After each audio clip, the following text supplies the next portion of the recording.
સમર્થન કરતી વાત છે. તો મન ચંચળ છે, પણ અભ્યાસ કરવાથી મનને સ્થિર કરી શકાય. કેમ કરવું એના રસ્તા આપણે જોઈએ. નેક્સ્ટ,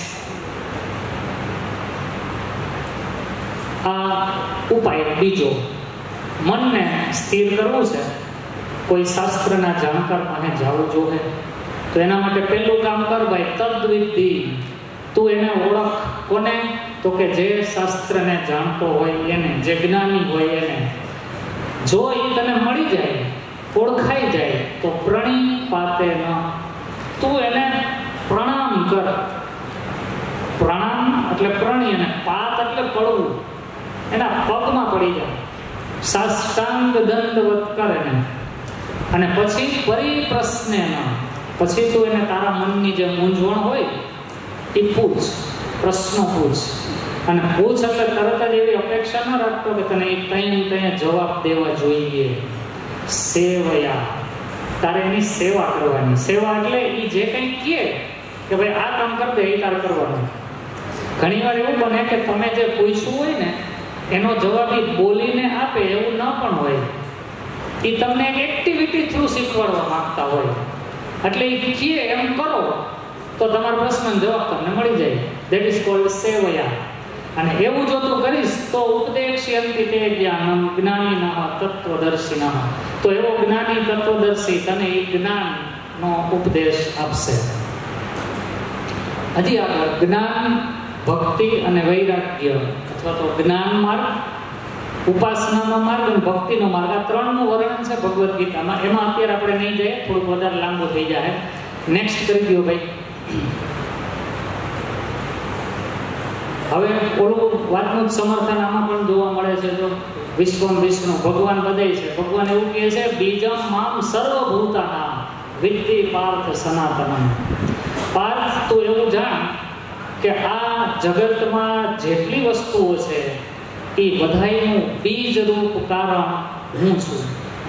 એટલે એ બધાયનો પિતા હું છું, બધાયમાં હું છું, એવું તું જોતો થા. અધ્યાત્મની સાધનાની શરૂઆત એક જગ્યાએ ભગવાનને જોવાથી થાય. મૂર્તિમાં ભગવાન દેખવાનું, જોવાનું, એવું પહેલા શીખવાનું. એમ કરતા કરતા કરતા કરતા આપણામાં એ ક્ષમતા આવી જવી જોઈએ કે મને જે ભગવાન મૂર્તિમાં દેખાય છે એ જ ભગવાન સમગ્ર સૃષ્ટિમાં પણ દેખાવા માંડે. હેતુ આ હોવો જોઈએ. વિશ્વમ વિષ્ણુ એ બધે દેખાતો થવો જોઈએ. આ સમજાવત પણ હવે અત્યારે ટાઈમ નથી એટલે એમાં આપણે વધારે નથી જતા, પણ છતાંય ટૂંકમાં કહી દઉં કે ભગવાન પોતે કઈ કઈ વસ્તુ છે એનું વર્ણન છે. બલમ બલવતમ, શક્તિશાળી માણસોમાં જે બળ છે ને એ હું છું. પછી શક્તિશાળી માણસ ભલે ગુંડો હોય, એનું બળ ઈશ્વર છે. કામ રાગ વિવર્જિતમ ધર્મ અવિરુદ્ધો ભૂતેષુ કામોસ્મિ. કામ પણ હું છું. કહીએ ને કામ, ક્રોધ, લોભ અને મોહ, એમાં કામ ભગવાન પોતે છે. કામોસ્મિ, પણ કયો કામ? ધર્મ અવિરુદ્ધ કામ. જે ધર્મની વિરુદ્ધ ન હોય એવો કામ ઈ પણ હું છું. નેક્સ્ટ, ભક્તો 4 પ્રકારના હોય. એટલે આપણે બધાય આમાંથી કોઈ એકને કેટેગરીમાં આવતા આવીશું. તમે તમારી જાતને પૂછી નક્કી કરજો. ચતુર્વિધા ભજન્તે મામ જનાહ. ભક્તો મને 4 રીતે ભજતા હોય છે. એટલે મને પામવા માટેના 4 રસ્તા છે. એક જ એવું નથી, 4 રસ્તા બતાવ્યા. ચોઈસ આપી, તમને જે ગમે. પેલું આર્તો. આર્ત એટલે દુઃખી, માંદો, બીમાર. મેં મારી ઘરે ઓલો સિમ્બોલ ગોતવાની ટ્રાય કરી. કંઈક ને કંઈક તકલીફમાં હોય ને એને કહેવાય આર્ત. તકલીફને કારણે ભગવાનને ભજતો હોય, કાંઈ વાંધો નહીં, ભલે એ બાબતે ભજે તો છે ને. જિજ્ઞાસુ, અહીંયા માઇક્રોસ્કોપ બતાવ્યો છે. જિજ્ઞાસુ એટલે ક્યુરિયસ, સાયન્ટિસ્ટની જેવો. તો ઘણા ક્યુરિયોસિટીથી મને ભજતા હોય. ઘણા દુઃખી છે એટલે મને ભજે છે, આર્ત. ઘણા જિજ્ઞાસુ છે એટલે મને ભજે છે. ઘણા નથી. આ જો ત્રીજો સિમ્બોલ છે પૈસાનો છે. ઘણા પૈસા માટે મને ભજે છે, કાંઈ વાંધો નહીં, એમ ભજવું. અને ચોથું છે જ્ઞાની.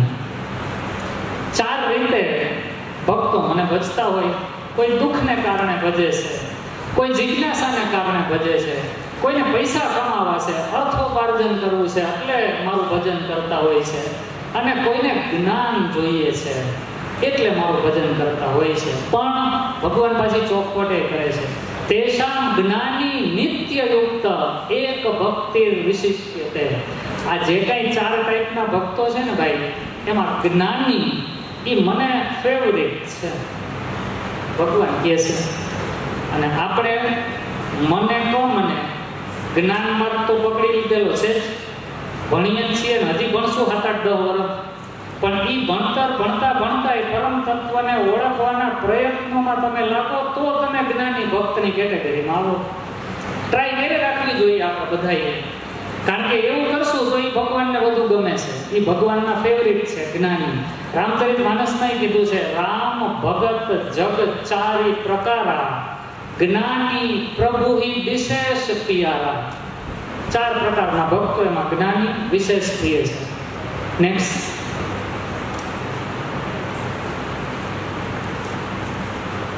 અક્ષરમ અહમ પુરુષોત્તમ દાસોસ્મી. આવું હું રોજ 4 વખત સાંભળું છું. જે ક્લાસમાં જાઓ ને મને આ સાંભળવા મળે. આ તો એને લગતો પણ અહીંયા શ્લોક છે. ભગવાન બોલે છે, અક્ષરમ બ્રહ્મ પરમમ. અક્ષરનો મિનિંગ થાય અવિનાશી, જેનો ક્યારેય નાશ નથી થતો એ આત્મા. અક્ષરમ બ્રહ્મ, એ અવિનાશી છે, એ બ્રહ્મ છે. સ્વભાવો અધ્યાત્મમ ઉચ્યતે. સ્વભાવ એ અધ્યાત્મ છે, આત્મા બ્રહ્મ છે, સ્વભાવ અધ્યાત્મ છે. ભૂત ભાવોદ્ભવ કરો વિસર્ગ કર્મ સંમિત. ભૂત ભાવો ઉદ્ભવ કરો. ભૂત એટલે જીવ. દરેક જીવ પોતાની વૃદ્ધિ માટે, પોતાના નિભાવ માટે જે કંઈ કામ કરે છે, કર્મ સંમિત, એને કર્મ કહેવાય. આત્મા બ્રહ્મ, સ્વભાવ અધ્યાત્મ, અને આ શરીરને ટકાવવા માટે જે કંઈ આપણે કરીએ એ કર્મ. 3 શબ્દો સમજાવ્યા, બ્રહ્મ, અધ્યાત્મ અને કર્મ શું છે એ આ શ્લોકમાં છે. ચાલો આને અત્યારે જવા દઈએ. વોટ શુડ વી ડુ, એટલે આપણે શું કરવું જોઈએ એની અત્યાર સુધી ચર્ચા કરી લીધી છે. પણ શ્લોકનો નંબર તમે લખી લ્યો, 8મા અધ્યાયનો 7મો શ્લોક છે.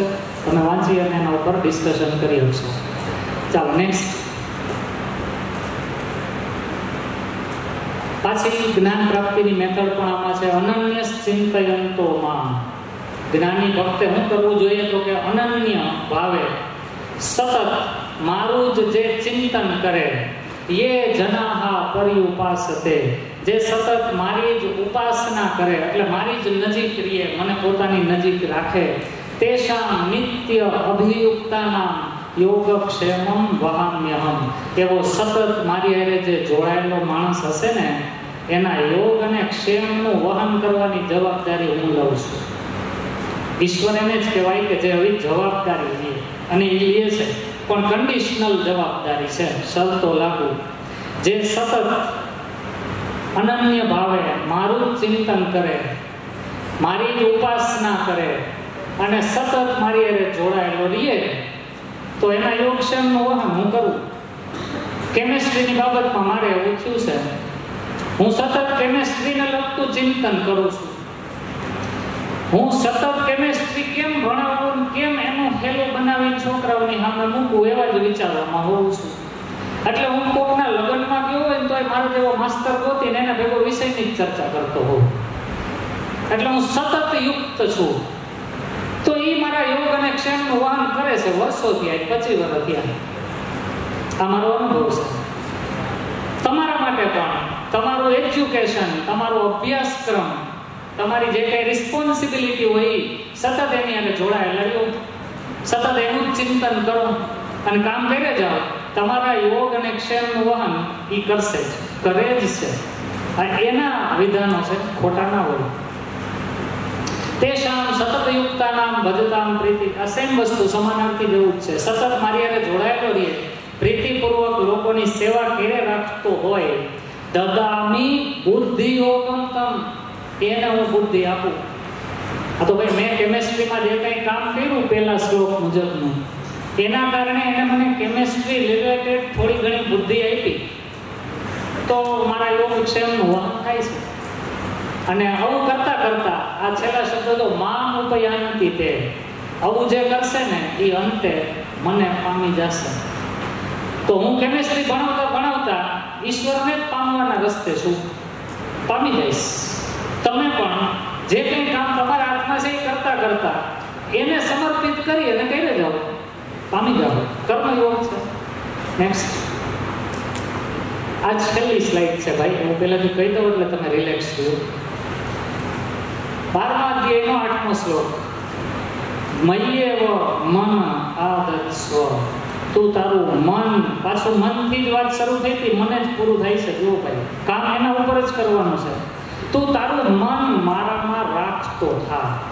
ચંચલમ હિ મન કૃષ્ણ, અર્જુને જે કીધું હતું, મન ચંચળ છે પણ અભ્યાસથી કંટ્રોલમાં આવશે. હા, તો અભ્યાસ કર, મારામાં રાખતો થા.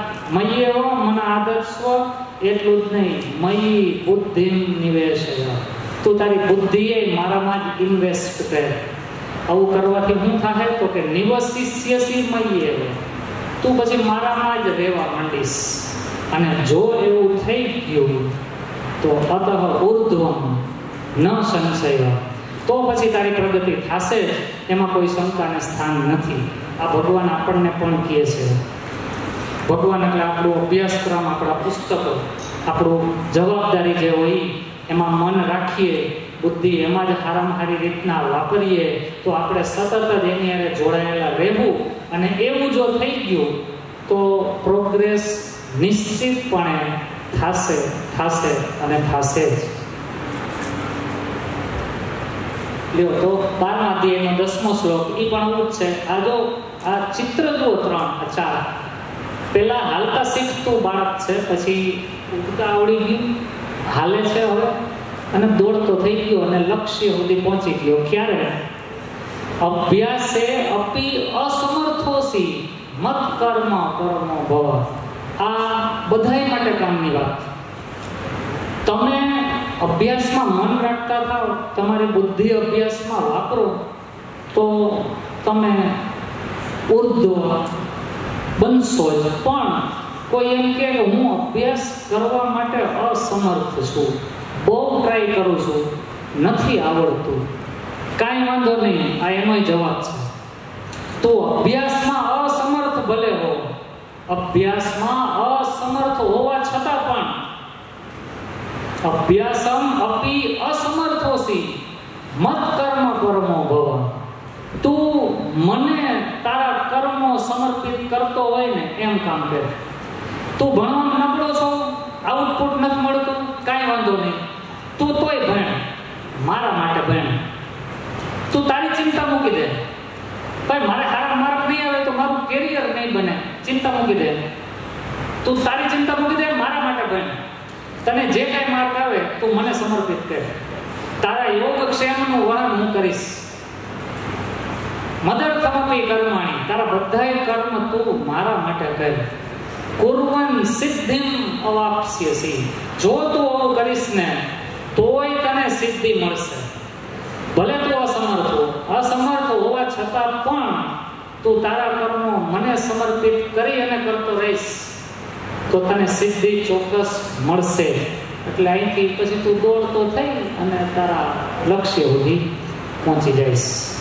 નેક્સ્ટ,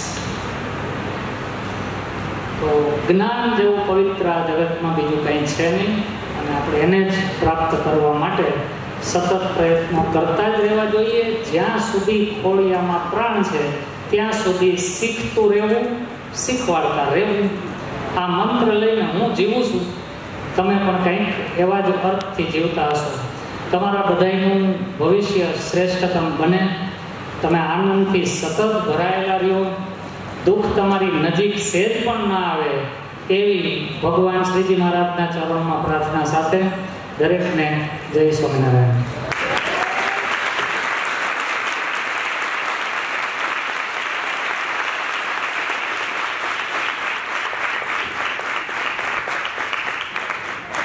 છે.